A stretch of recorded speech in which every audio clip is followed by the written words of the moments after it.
Welcome back, gamers. Today I'm going to review Xcom 2.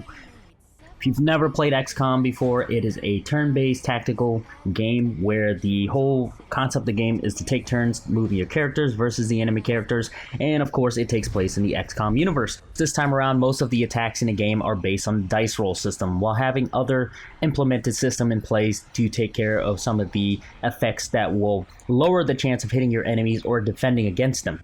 The story of the game takes place 20 years later. Humanity has lost a war. The elder alien race has subjugated them, and some humans have come to terms with what's going on with their ways of life. However, there are certain resistance popping up to stop what's going on, and there's a deeper meaning to what's going on and what the aliens are up to. If you want to understand and discover what's going on, you're going to have to play the game because it gets really intense and the story is action-packed. This time around, the graphics to the game is even more buffed up. It's based on the same engine, but they buffed up the graphics, more destructibles, and even better looking environments. What I did notice about the game though is even though it's buffed up even more, I turned on everything on high and I noticed there's a bit of stuttering and performance problems at times, but it isn't something too bad. Mostly it happens during the times when I start airlifting off or going to missions. I'll notice that the game stutters just a little bit, and then sometimes when the cinematic scenes cut in, I get a little bit of stutter also. This is probably due to some problems with optimization, but I'm not too worried about it because it was minuscule and it didn't affect too much of the gameplay. The sound effects of the game and the voiceover are pretty much the same. The new music pieces to this game is also absolutely phenomenal. It gets the adrenaline going, and it plays during cinematics and also during gameplay at certain times, but plays it during the right times, and it's really, really well done.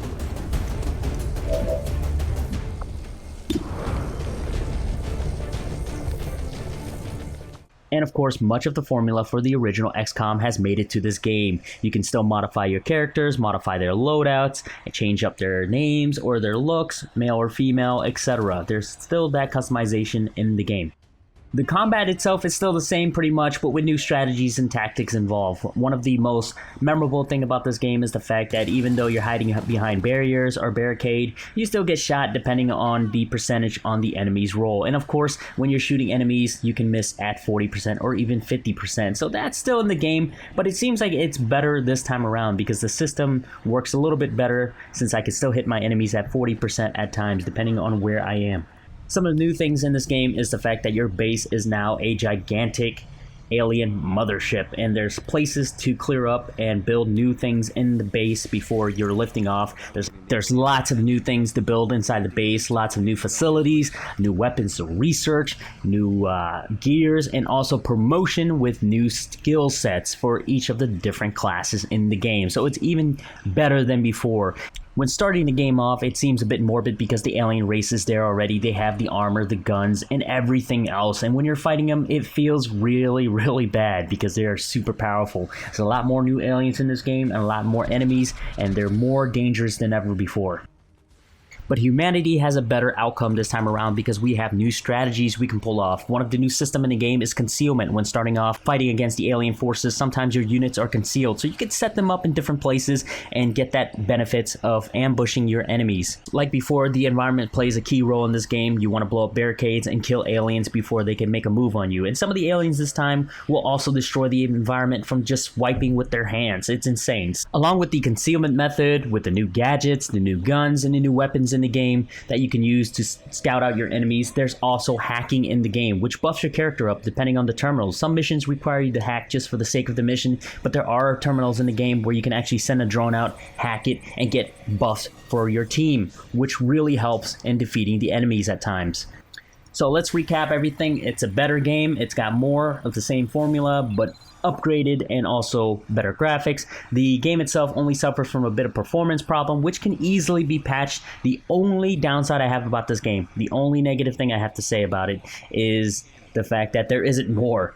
All I can say is I'm probably going to spend a couple hundred hours more on this game and play it thoroughly. If you're into a tactical turn-based game that's really fun to play and really good, you need to check this game out because it is worth the price of admission. There's a lot of games that try to be like this game. I played pretty much all of them, and some are good, but none of them has even come close to what XCOM has to offer. This sequel is beastly, and I'm going to continue playing this game, guys. Thanks for watching. Check out some gameplay clip, and game on. This is of the old world. Under our stewardship, our cities prosper, our people flourish, and our world heals. And yet, among us, there are still those who would refuse to acknowledge the truth, who are determined to see all that we have achieved Multiple radar contacts on approach to Haven Alpha 7. That must end. Even as I speak to you today, You've got incoming on approach. Your signal's breaking up. Outlying territories to end this scourge once and for all. They're right on top of you. Losing you, Avenger. Raise them again. We will ensure your continued safety and well-being throughout this crisis. Get your people out of there! With your cooperation, we will overcome these radical elements and usher in another 20 years of peace and prosperity. They don't stand a chance. Commander, we should get a squad ready to deploy.